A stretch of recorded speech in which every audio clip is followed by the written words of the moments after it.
Folks, let me introduce Travis Humble. He's the director of the Quantum Computing Institute, I think is the proper name, at Oak Ridge National Labs. And he's been in this space for quite a while. And one of the things that is kind of like the stripes on the side, in my view, he's an editor of 2 or 3 publications. So that gives you an idea of his stature, if you will, and his tentacles are all over the place. So it'll be real interesting. Anyway, so we're here to learn a little bit about your lab and perhaps a little bit about you as well, Travis. So let me turn it over to you. You can share screen if you'd like, or whatever. Do you mind an interruption or so, or do you want to just run through? Yeah, please feel free to interrupt along the way. I certainly appreciate the opportunity to talk with you and everyone else. As you mentioned, I guess it was a year ago, we first started making interactions, and we'll have to remedy the in-face meeting soon. Hopefully once everything kind of settles down.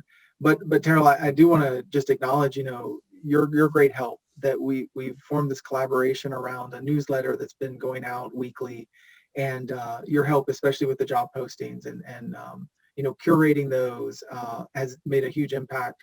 I'll tell you, one of the key parts of this newsletter, of course, is sending out news updates and press releases, conference events.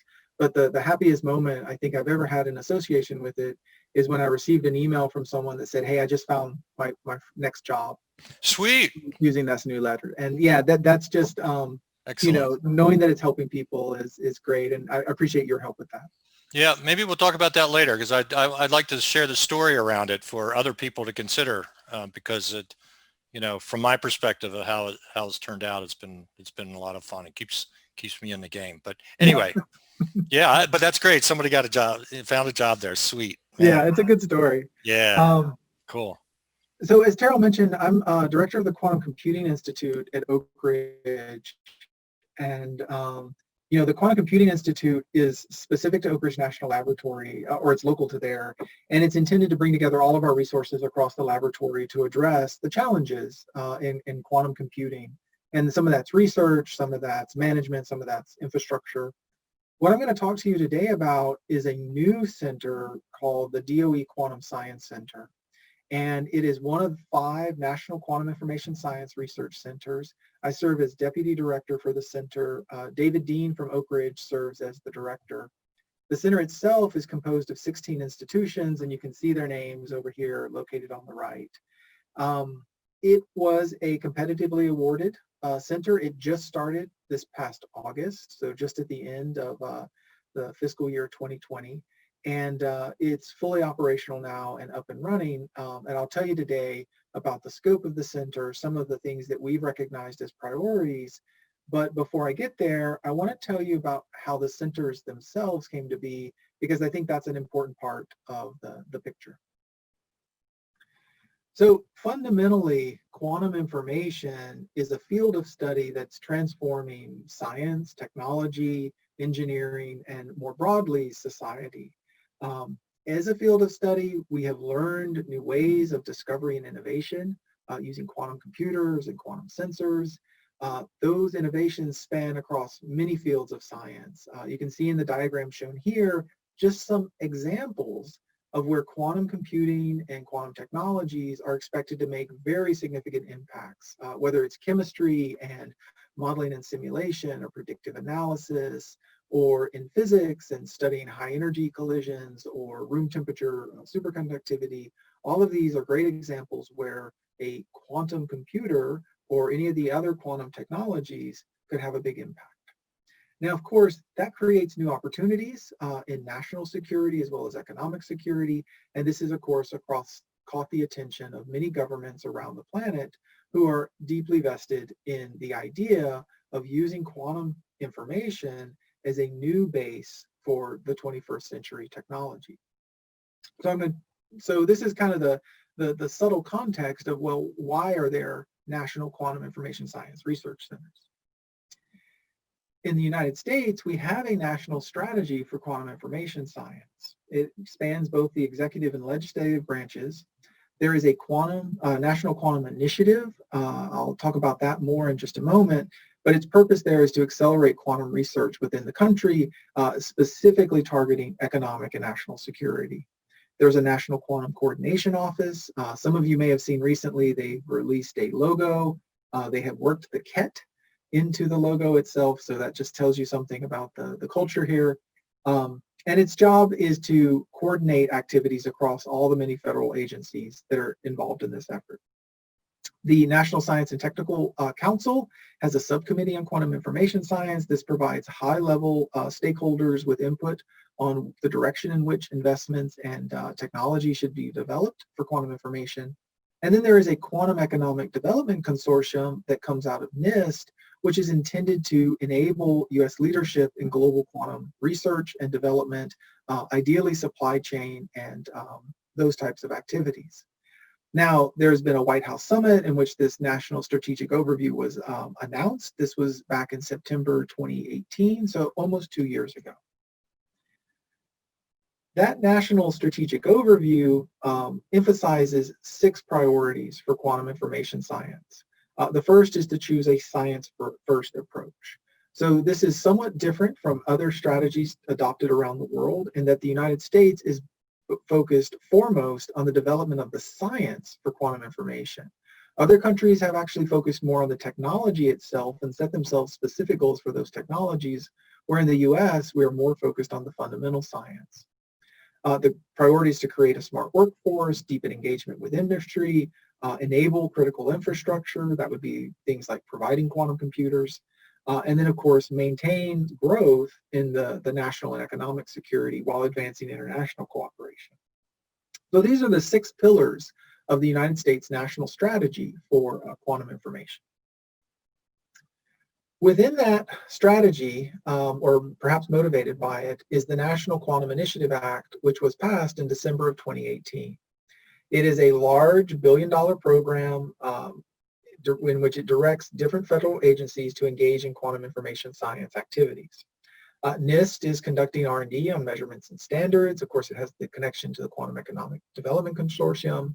NSF is looking at the development of the smart workforce, the human resources, and then DOE, or Department of Energy, is to establish what turned out to be 5 national quantum information science research centers, each funded around $25 million per year, and to coordinate across the program offices within DOE that address computer science, material science, and sensor science research. Now, the centers themselves were competed this past fiscal year, started in January 2020, with the purpose of attacking a major challenge in the field that advances both the science and the technology, that integrates together different disciplines. So, focusing on a single grand challenge itself was not considered enough of a stake. You needed to try to tackle something that cut across different areas. To, of course, use national resources as a way of leveraging that. And for the DOE, this is specifically the national laboratories and the user facilities. Now, coming out of that competition were 5 National Quantum Information Science Research Centers, and today I'll talk to you about the Quantum Science Center, which is one of those 5 centers that is led by Oak Ridge National Laboratory. The website here, qscience.org, has a lot more detail about the center itself, but you can see on the right the list of logos that represent the partners in this particular collaboration. And what I would call out is that there are 4 national labs, Oak Ridge being the lead, Fermi Lab, Pacific Northwest National Lab, and Los Alamos National Laboratory. In addition, there are 3 companies, IBM, Microsoft, and Cold Quanta, as well as a host of other universities that you can see here. In particular, Purdue University is one of the places that has the most significant activity in the center, and I'll explain why in just a second. Now, the goal of the center itself is to overcome roadblocks in quantum state resilience and controllability. And the long-term goal is to enable scalable quantum technologies. And that's the kind of goal that you put up at the top of your proposal. But the truth is, what this really means is that we're going to focus on 3 particular center goals that highlight the realization of these particular ideals. The first is to demonstrate error-resistant quantum devices. Of course, I think we'll all recognize that errors are an important bottleneck to the performance of current quantum computers. And if there were devices that could be used for quantum computing, but were naturally resilient to errors, then it would be a great advancement in the scalability of that technology.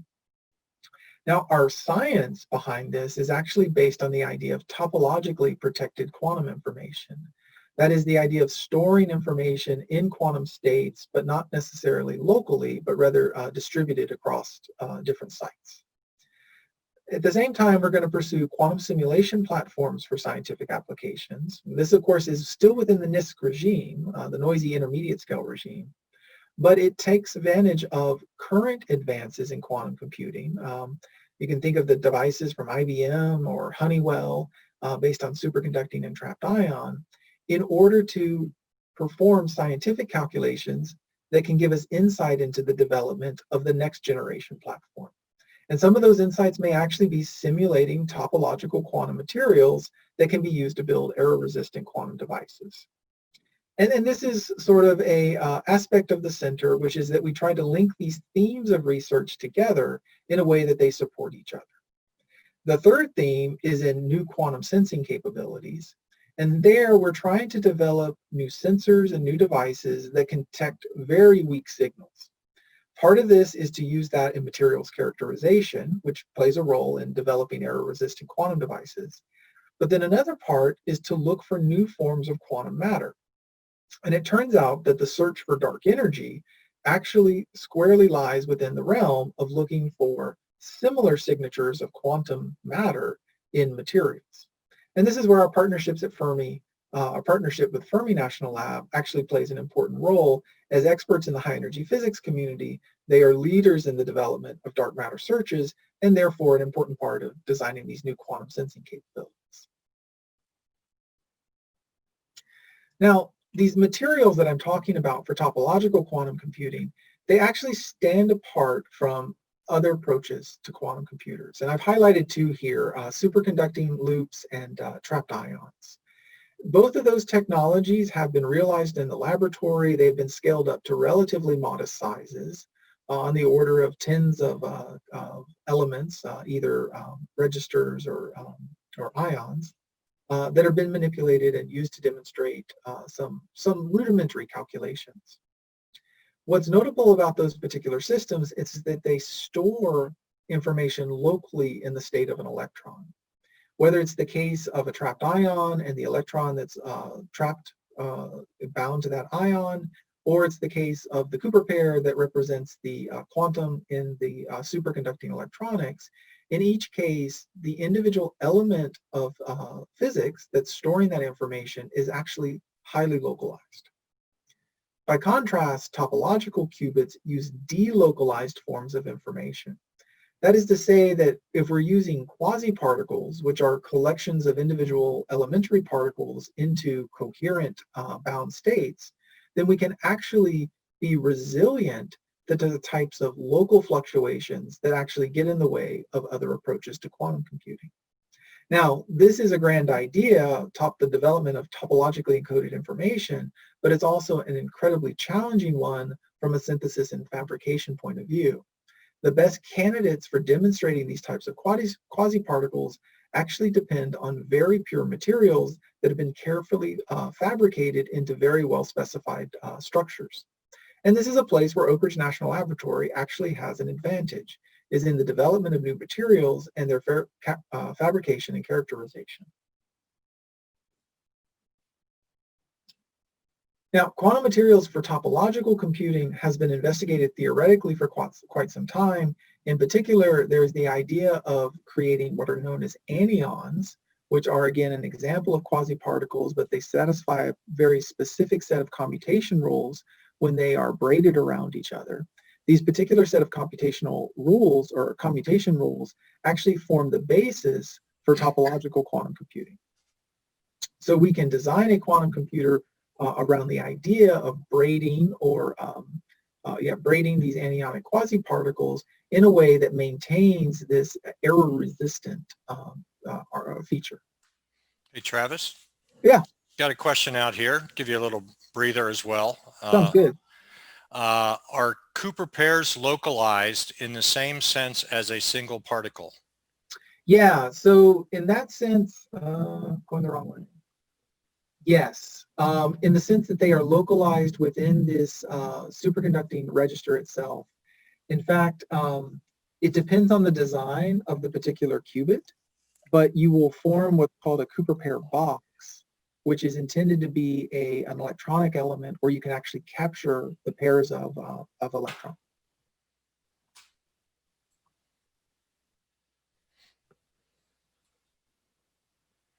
Okay. Yeah, I'm sorry, I don't actually see the chat, so Carol. I'll shout it out. Yeah, please do, please do. And so for the rest of this slide, the key here is that we think we've got a good idea for how we can use topological quantum materials to build an error-resistant, scalable form of a qubit. There's a lot of advantages behind it, but there's also a lot of challenges. And they're largely right now focused on material science challenges, which plays to the strength of both Oak Ridge and our partners at Purdue. Purdue has a very strong material science program as well as fabrication of quantum devices. And they're also been a long-term partner with Microsoft. As one of our industry partners, this triangle of connections makes a really nice approach to working on this problem.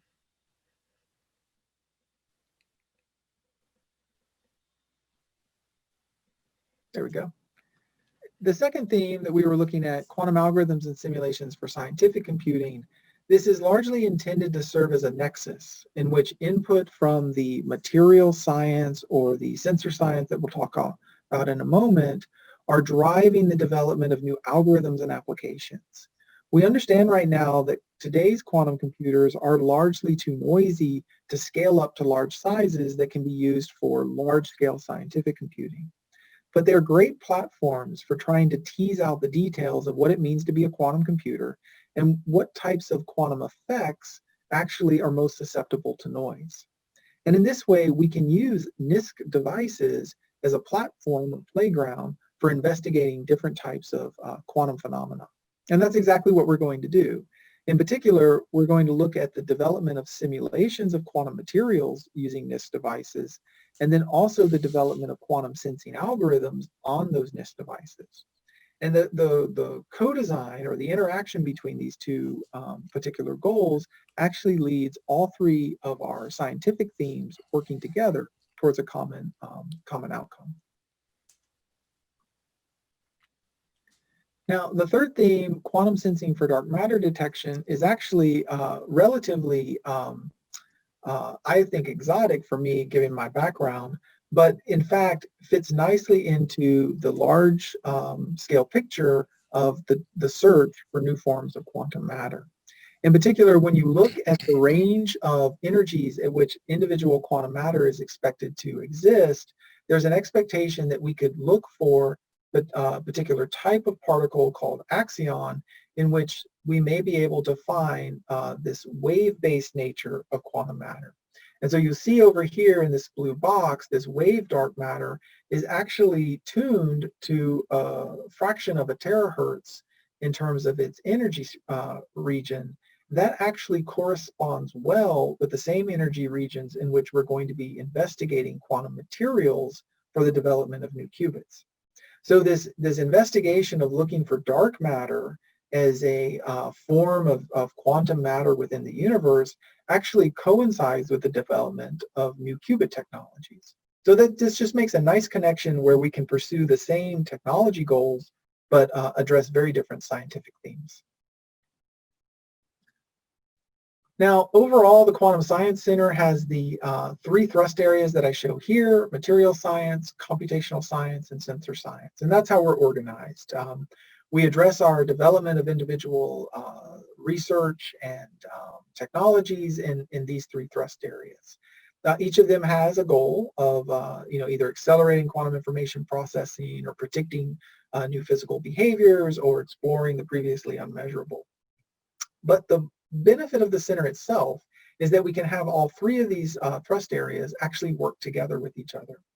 And for that, we've actually developed, oh, whoops. I'm actually on the wrong slide.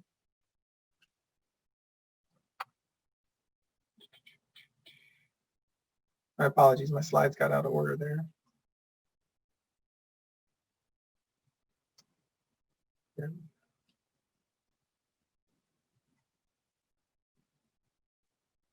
Not working.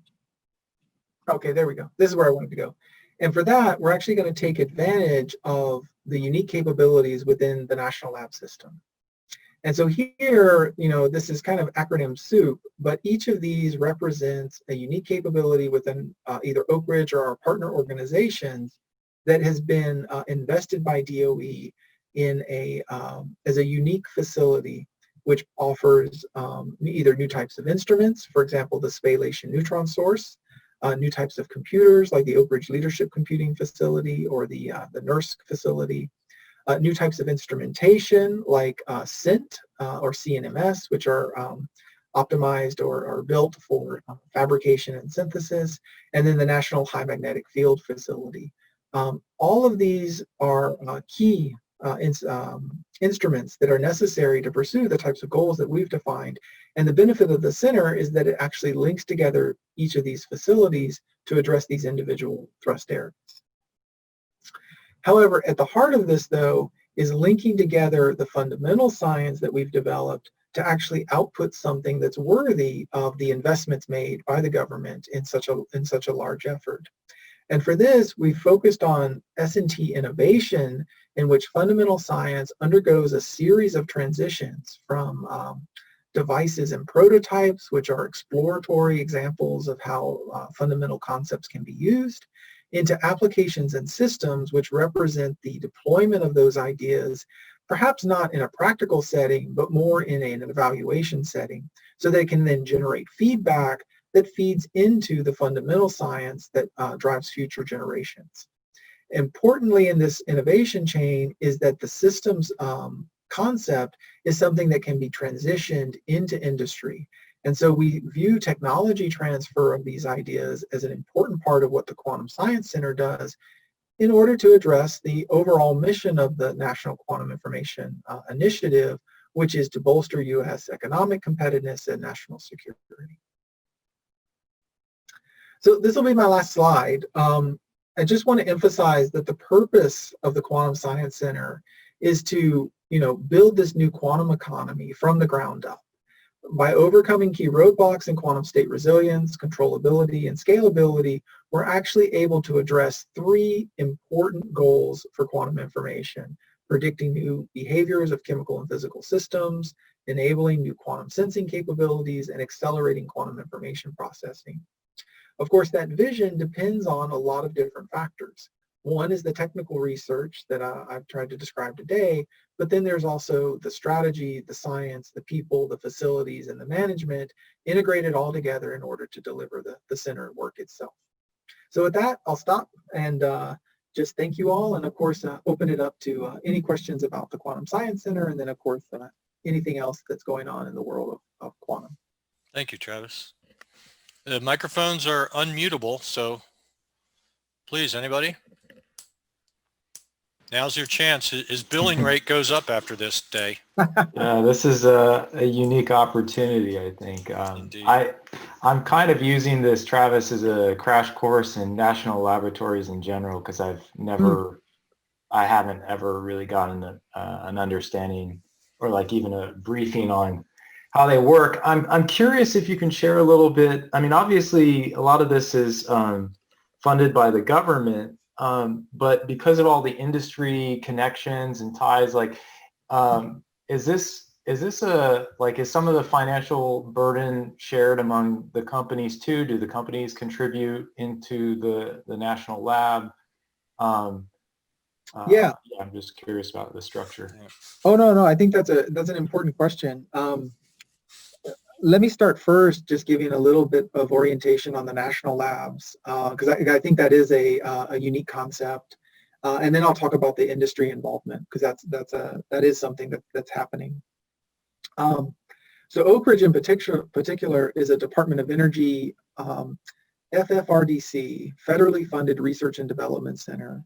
And it is a facility which is owned by Department of Energy and funded to perform research that aligns with its mission. And for Department of Energy, that is well, there's many missions, but I would say scientific discovery and energy security are the two that Oak Ridge address.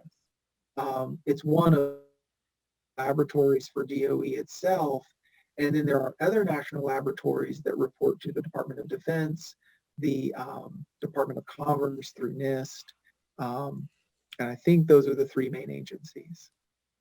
So in that role, the purpose of the national laboratories are to address the scientific challenges, technology challenges that the country faces. And the funding from Congress, from the government, for this particular initiative was publicly competed in a way which was open to anyone. However, the call itself was intended to make to be efficient and optimal in its use of the country's infrastructure. And for that reason, I think the national laboratories were always going to be a key part of that. And so that's actually how it worked out. The 5 centers that were funded, each one of those is led at a national laboratory. Now, within the teaming for those particular centers, industry was also called out as being an important player, in part because industry brings a perspective and set of capabilities that neither the national labs or academia really has. In addition, the call, the National Quantum Initiative wants to see quantum technology get out into industry as quickly as possible. Now, we can debate the reasonableness of that goal, but in terms of addressing the opportunity, having industry collaborators was absolutely essential to do that. For Oak Ridge, this involved Microsoft, IBM, and Cold Quanta. And IBM and Cold Quanta are actually funded through the center to perform research on specific projects. Microsoft turned out to be a slightly different relationship, where they actually said, you know, we will put up our own funding to participate in this research. And so in that way, they actually don't receive the money from the government to participate. They volunteer to contribute to the work that goes into the center. And that's, I think, an important part of evaluating their position on this technology. They see it as being critical to their future and are willing to put, you know, skin in the game, as they say. So I felt like that might have been a little long-winded, but I hope that was at least getting at the gist of the question. Yeah, I appreciate the longer response, and thank you. Yeah, I have a better understanding. Yeah, I'd say too, the whole national labs idea is really new to me. I didn't realize, you know, the network that's there, and there's DOE labs and there's DOD labs, etc. Mm-hmm. Do you guys do?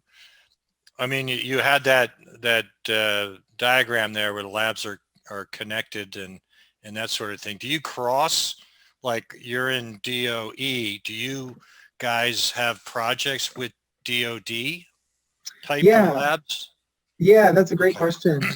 So the DOE labs, their research scope comes from a bunch of different places.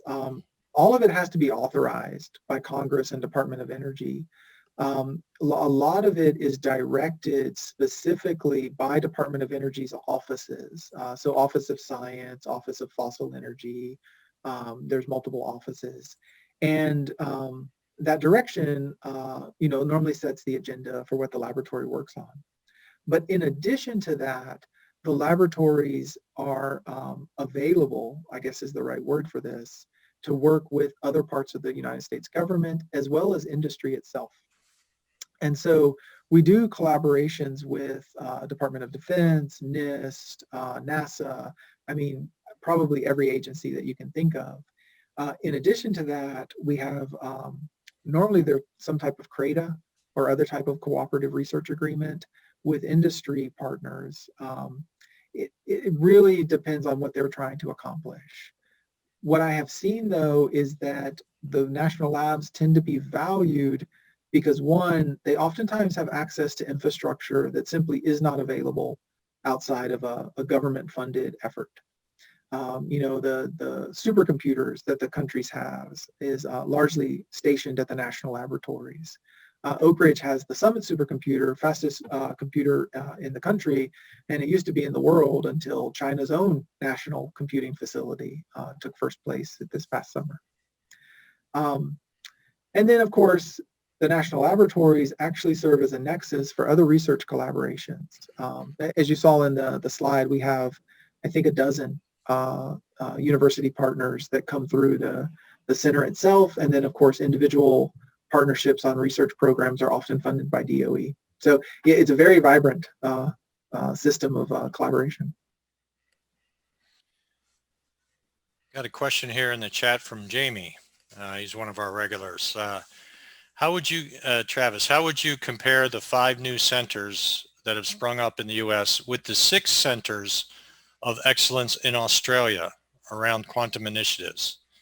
Yeah, that's a great question. And I'll maybe call out another comparison there, which is in the United Kingdom. They also have a network of, I think they call them hubs there.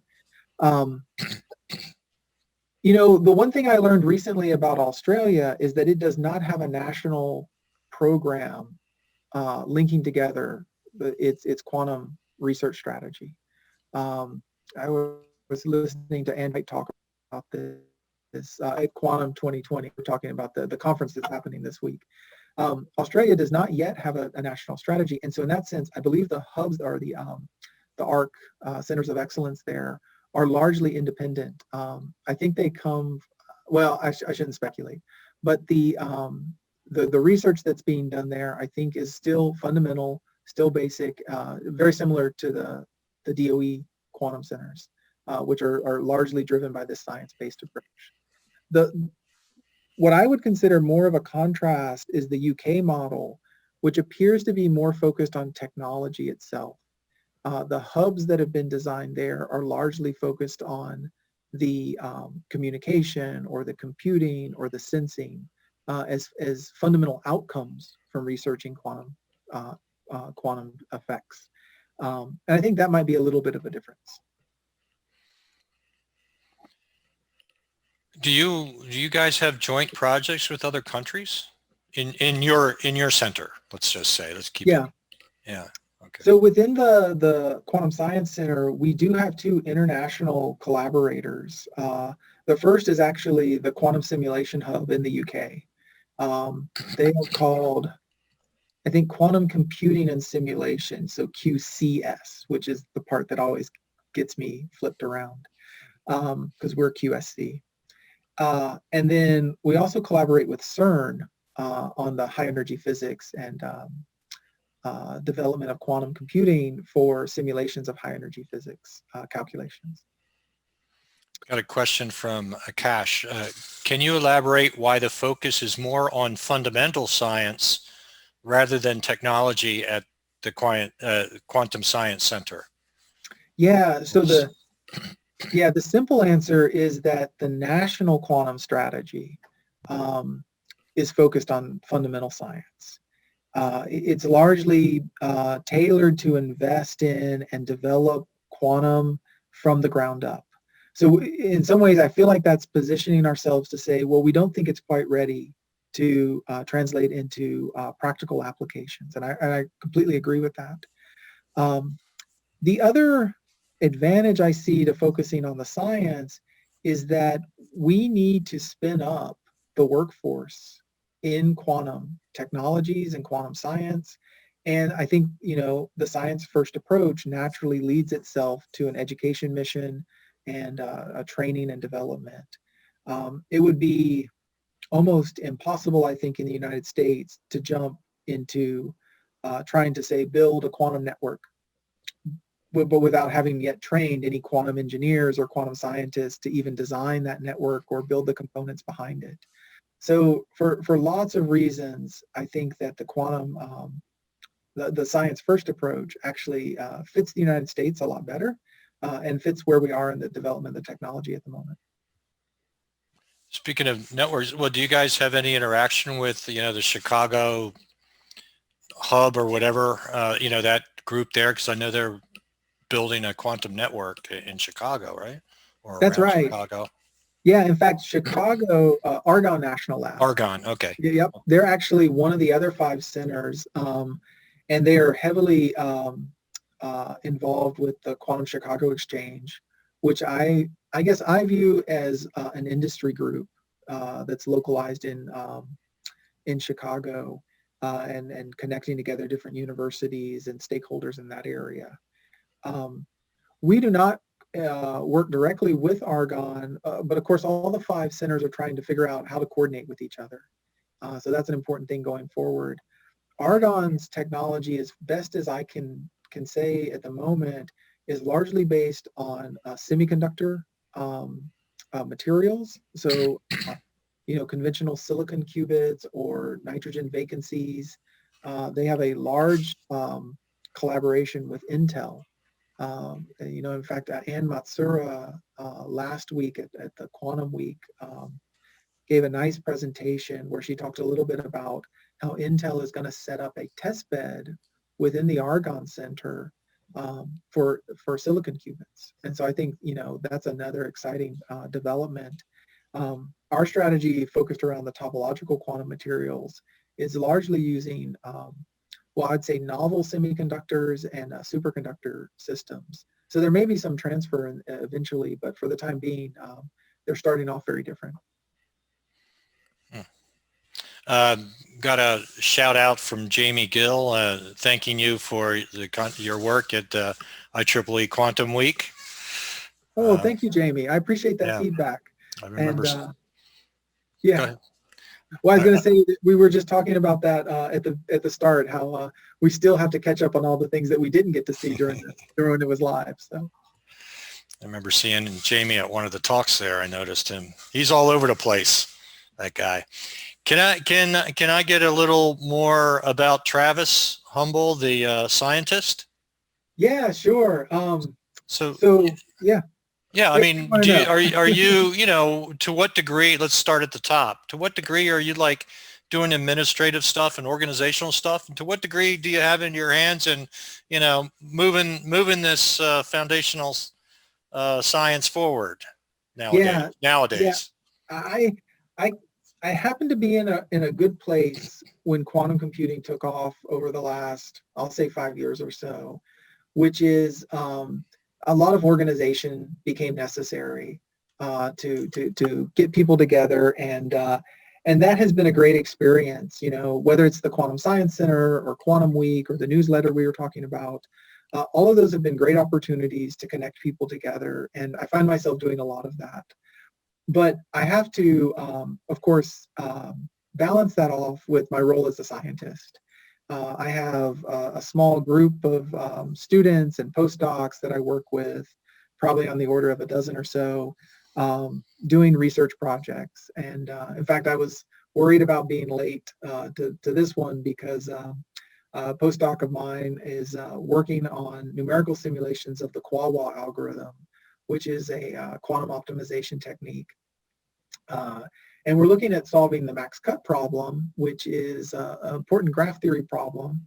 And what we're finding is that in the best scenarios, it's only taking a relatively small number of steps to actually solve these problems almost exactly, which gives me some hope for quantum computing. But the next part of his analysis is actually to ask, well, what happens when you add noise? And so that will be the dreaded twist of the knife. So we'll see what comes out from that. But yeah, so my time is probably 50-50 between doing these managerial roles and then actual research. And which 50 do you personally get the most out of? I enjoy both of them. I mean, I really do. The active scientific research is an important part of just satisfying my intellectual curiosity. But the ability to work with others and to coordinate and to strive for a common goal or common vision, that's also actually pretty exciting too. By the way, folks, I put the link into the chat to get on the QCI external mailing list. Travis publishes a newsletter every Sunday morning. I That's mean, right. I keep thinking he's got to have a bot doing that. It can't Yeah. possibly be him, but I guess Well, it is. it is, Terrell. And I've thought about this idea of, well, could I automate this process? Maybe sleep in a little later. But the truth is, I was doing this already. I was waking up, on the weekend, and I'd be like, gosh, I wonder what happened in quantum computing this week. And so I would use my Google and my news sources and go through those. And then it occurred to me, I bet other people would be interested to hear about this too. And that's how the newsletter itself got born. Even if, someone comes up with an AI that can do all this for me, I'm still going to be out there looking for it myself. So, I always think, I've never had a research team, but I've had people, do some things for me.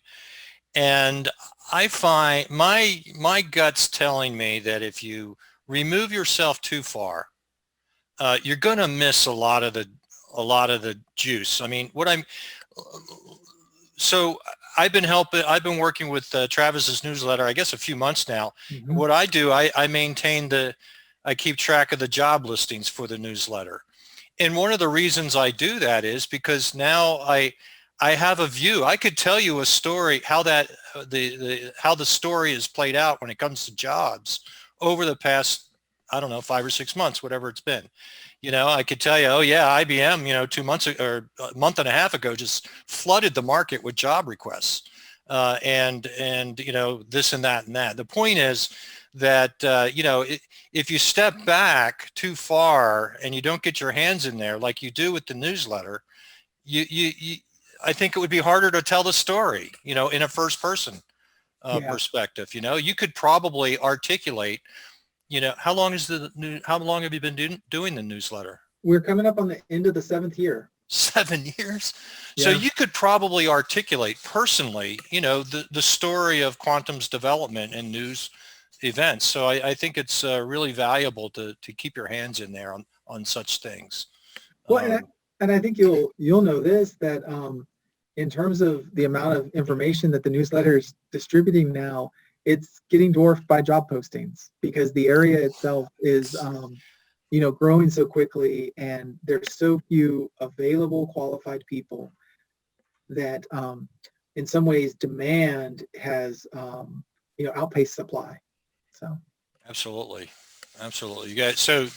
Guys and gals, if there's any gals out there, anyway, definitely sign up to the newsletter. It's a treat every Sunday morning. Plus, it's got boatloads of jobs on there, if I may. Yeah. But actually, what's also interesting, if you're on the research side, Travis keeps track of the call for papers dates mm-hmm. and things like that. So I guess you could say it's more researcher oriented, roughly. Yep. But that I find valuable, especially when I try to get my research out on, if the calls for papers and the conferences and stuff like that. So. There are other sources. I've definitely seen a few pop up over the last year or so, catering also to press releases and news sources, and then some of them catering towards business development and technology development. So I'm not as familiar with those, but they're out there. Questions, people, comments? I'm telling you, his billing rate's going to go up a lot after this. Barry, please. Yes, thank you. Oh, of course. Yeah, I have another question for you. Since you had brought up the supply and demand, I was under the impression that we did have enough PhDs, just because I find myself surrounded by PhDs, not having one. And I'll dovetail that into a question about, so you were talking about the initiative to improve the quantum workforce. And I'm wondering what that actually might look like. Now, is that where government funding may flow into universities? Does it turn into actual scholarships for people who are interested in pursuing a PhD? What all might that look like? Oh yeah, no, very, very important questions.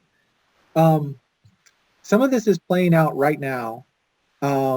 some of it is being led by NSF, National Science Foundation, where they are funding research largely through individual grants to PIs, but also through their own centers. I think they call them challenge institutes.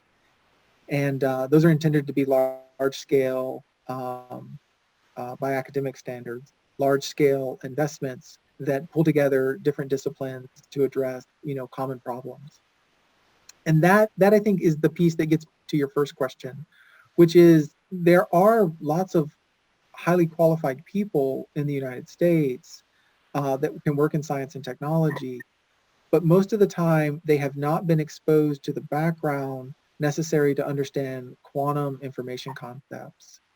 And, the best analogy that I have heard about this is, we have lots of engineers, but very few engineers work at, millikelvin temperatures in shielded environments using, minuscule amounts of power, which are necessary for quantum technology. And so in this sense, you have a workforce that has been trained for a different technology base. Conventional technologies, semiconductor information technology. In order to either retrain that existing workforce or enable a new workforce to be developed is going to require curricula and courses and certifications that at the moment simply don't exist. And this is where I see a lot of the activity happening. And Carol, I think you can maybe say some about this. I think you've been working with Scott Kozel from Baylor and some other folks. Where education itself in quantum has become a national priority. So the NSF has been out there. Industry itself seems to be getting involved. There's an initiative called K-12, I think, that was just announced very recently by the White House, in which industry is promoting teaching people about quantum computing in primary and secondary school, which I have children in primary and secondary school, and it just blows my mind that they would be the audience, because that's where nationally we think the priorities are at the moment. That is surprisingly long. That's a longer horizon than I expected to hear. I think there's a demand for that long-term horizon. If quantum takes us 10 years to become widespread, then that is the right people to be teaching. But even now, like we were talking about the job listings in the newsletter, some of them have been there for a year, and there's just not enough people to fill all of them. Yeah, and when you're talking also, by the way, I did do an informal study of the other national initiatives, the UK, EU, and all that, Australia, and every single, China's the one I couldn't get to. I can't find a translation of it, but every single one of those has workforce as one of its priorities, whether it's 5 bullet points or in one case it's 9 bullet points, but workforce is on every single one of those, which that makes me happy, But Amir, you said something about scholarships. I don't think any of the money so far is going necessarily for scholarships. I think it's for developing programs and training the trainers. Travis, do you look at it at that level? I think you're right. I have not seen any, fellowships or scholarships that specifically call out quantum. What I have seen is that a lot of the existing framework for scholarships is now emphasizing quantum as a priority. DOE, for example, has something called the Computational Graduate Studies Fellowship, I think, funds graduate students. And they just explicitly say, look, we want people to apply for quantum computing because we think that's important and it fits into this to this scope.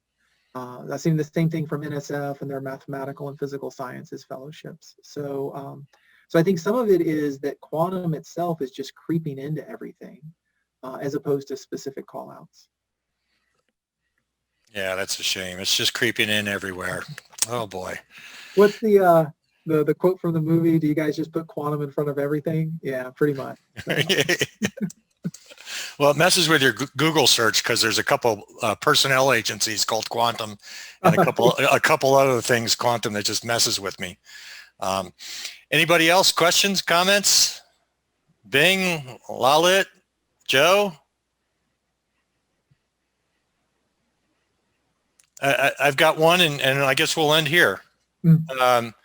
So, if with your editor hat on, what are the kind of papers you are pumping out? What's, if you were to articulate what the main focus is on the publications, what might that be? Yeah, absolutely. That's been another important area. In the same way that over the last, I'll say, decade, quantum has grown as a field and the ideas have become more sophisticated, but there have not been natural venues for those to be published. It used to be you could pass off quantum computing as a physics experiment, but what we're finding is that more attention is being placed on, well, what does it mean to be a computer, right? And so to support that part of the community, the ACM, Association for Computational Machinery, established a new journal called Transactions on Quantum Computing. And myself and Professor Mingxing Ying from University of Technology, Sydney, serve as co-editors-in-chief for that ACM TQC is what we call it. That is intended to be a high-impact publication venue for what I would call quantum computer science. So fields of study focused on computer science problems within quantum computing. This could be algorithms, this could be programming, this could be security, cryptography, but those fields of research and development that have a hint towards computer science. I am also an associate editor for the Springer Journal of Quantum Information Processing, which has been around at least 15 years, maybe 20, as one of the high-profile venues within the field for anything related to quantum information. So that could be theory, experiment, new physics, new devices. It has a very wide audience and authorship from all over the world. And then I also serve on the board of a new journal, this one for IEEE, called Transactions on Quantum Engineering. And this is the one Eric de Benedictis, Terrell, I know you know him, but Eric de Benedictis is editor-in-chief. And the scope of that journal is to bring in more papers, more developments on the engineering of quantum. And if you're not sure what that means, you're in good company, because the purpose of that journal is actually to help figure out, what does it mean to be a quantum engineer? Certainly it's a variant of the types of engineering that currently exist, but it's now been tailored to the context of quantum information. And so that's another new venue. And then finally, the physics community has recently announced several new journals intended to provide natural place for all the physics research that's coming out. And so what I think all of this says is that we're starting to see specialization in the field of quantum information, which is a natural process or step in the process of maturity. What that can potentially do is create artificial barriers between ideas. But I think we're still relatively young, that I'm less worried about that at the moment and more just worried about making sure everybody has a place to get their voice heard. Yeah, thanks for that. So the ACM one, I think, is where you're co-editor with the guy from Sydney. Have you even put out the first issue yet? I think it's. We do. Is it out now? We have our very first issue out. It came out just before, probably like 2 or 3 weeks ago. Okay. It's got 8 articles in total. I think 3 of them are ready or have already been put online. But if you if you search for ACM TQC, it'll pop up, and right there on the front page you can see the first issue. There's more in the pipeline, but these are the first ones that have been put out. Well, congratulations on that. So now I have a pile of videotapes to watch and a pile of journals to keep tabs at. That's right. That's right. So, but all your free time, right? I'm sure it's got to be a different environment than it was 15 years ago. 1 or 2 outlets maybe. So I don't know. Yeah, I was thinking about this. I'll tell you a story. So 15 years ago, I was a postdoc at the laboratory. I just started working on quantum teleportation. And, that was an exciting thing to go home on the holidays and tell your family, well, what are you working on? Oh, teleportation, right? And it's just too much fun to say. So, of course, I'm a postdoc. I don't have a nice car, okay? I have a really beat up car my grandfather had handed down to me. And one day I can't leave the laboratory because it is stalled.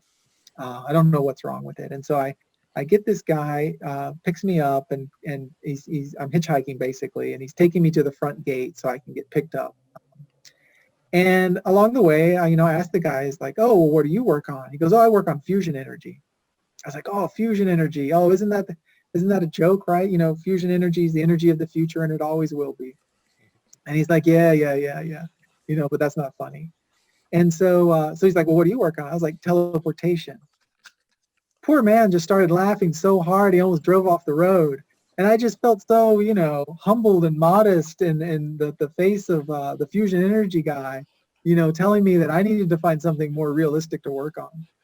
And, and that's a great story. But 15 years later, the field has come so far that if you tell someone, well, I work on teleportation for quantum computing, they don't even bat an eye. They recognize that the field is progressing that quickly and has sown its roots so deep. So a lot has changed. Of course, Travis, I think it depends who you say that to.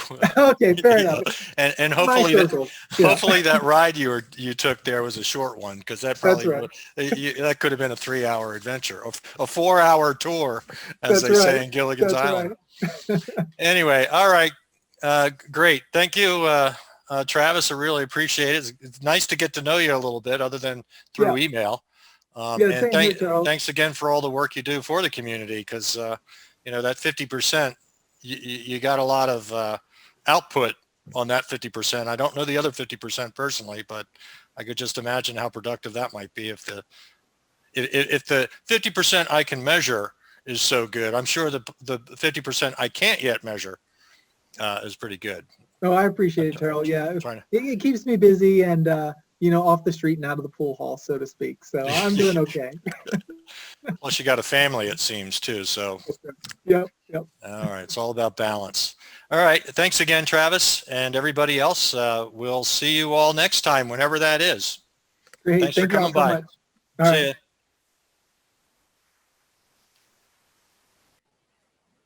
ya.